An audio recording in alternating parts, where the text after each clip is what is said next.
দাজ্জাল কখন আসবে। আমরা জানি বাইতুল মুকাদ্দাস, মসজিদুল আকসা, ওখানে দুইটি মসজিদ আছে, একটা হলো কুব্বাতুস সাখরা আর একটা হলো মসজিদুল আকসা।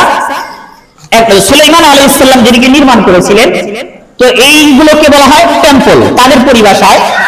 যে দুইটা টেম্পল ইহুদিরা তৈরি করে ফেলেছে, আর থার্ড টেম্পল আমাদের ইবাদতগাহ, যেটাকে আমরা আসল বাইতুল মুকাদ্দাস বলি, এখানে ভেঙে ইহুদিরা থার্ড টেম্পল, তৃতীয় মন্দির তৈরি করবে।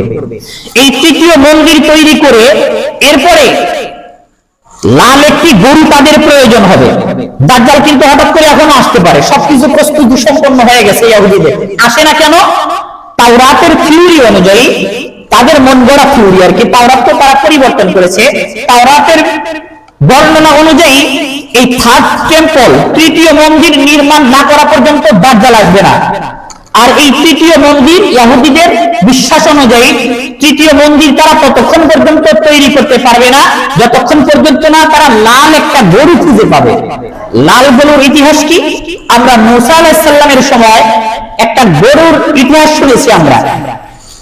ইহুদিরা তাদেরই একজনকে হত্যা করে, হত্যাকারীকে খোঁজার জন্য মূসা আলাইহিস সালাম আল্লাহর সাথে কথোপকথনের মাধ্যমে একটা গরুর আয়োজন করে সেটাকে জবাই করা হয়।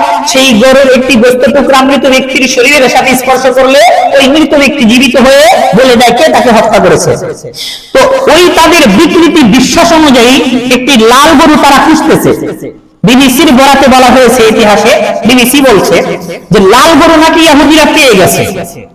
লাল গরু যখন পেয়ে গেছে, এই লাল গরু জবাই করা হবে, জবাই করে পুরানো হবে, পুড়িয়ে এই ছাই ওই থার্ড টেম্পল, তৃতীয় মন্দির যে তৈরি করবে, ওই তৃতীয় মন্দির তৈরি করার সময় চতুর্দিকে তাদের যে ধর্মযাজকরা আছে তারা ওই ছাই দিয়ে পানিতে মিশাবে, ওই পানি দিয়ে তারা গোসল করবে, তখন তারা পবিত্র হবে।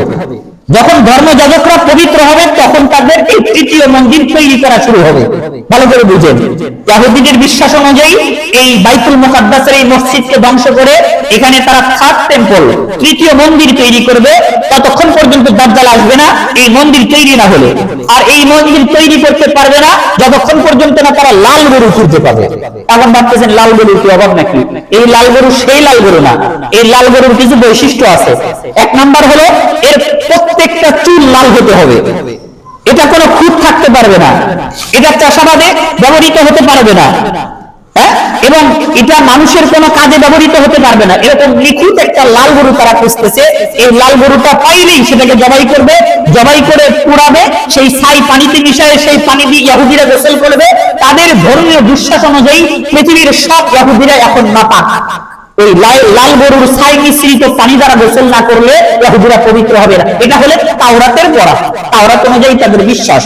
তো লাল গরু নাকি পেয়ে গেছে, অচিরেই হয়তো লাল গরু জবাই করে তাদের থার্ড টেম্পল, তৃতীয় মন্দির নির্মাণ করবে, তখন দাজ্জাল আসবে।